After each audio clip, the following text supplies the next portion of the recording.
هنعمل مع بعض النهارده كيكه الميكرويف من غير بيض او لبن. بصوا ما اخدتش 5 دقايق في الميكرويف وكانت جاهزه. شايفين قد ايه طريه وهشه؟ يلا نبدا الفيديو ونشوف احنا عملنا ايه.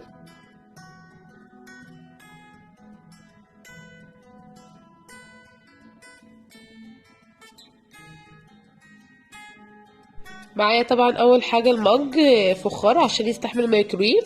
حطيت فيه معلقه سكر وحطيت كمان معلقتين من الزيت وكمان حطيت معلقتين من اللبن البودر. لو ما عندكيش اللبن البودر ممكن تستبدليه بلبن عادي.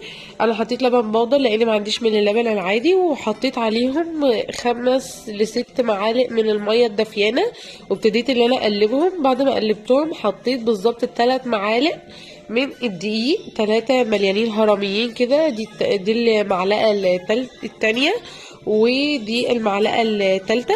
وهفضل بقى اقلبهم شوية وبعدين هحط عليهم معلقة من الكاكاو الخام وهبدأ ان انا اقلبهم. لو لقيت الخليط تقيل هبدأ ان انا ازود مية دافيانة كمان لحد ما يبقى الخليط كريمي كده زي خليط الكيكه العاديه. وكمان حطيت عليهم نص معلقه كبيره من الكيك شيف. ولو مش متوفر عندك الكيك شيف ممكن تحطي بيكنج باودر عادي. حطيت كل المقادير في المج فلقيتها كبيره على المج لان لسه هتعلى من البيكنج باودر، فخليت تقريبا كده المج نصه وفضيت الباقي في قلب المطبقية الصغيرة دي. شايفين بعد ما طلعت بقى اخدت بالظبط 5 دقايق في الميكرويف على درجة حرارة منخفضة. بحط الخلة وبطلعها ما شاء الله نضيفة مفيش فيها اي عجين او اي تكتلات. يا رب يكون بقى الفيديو عجبكم.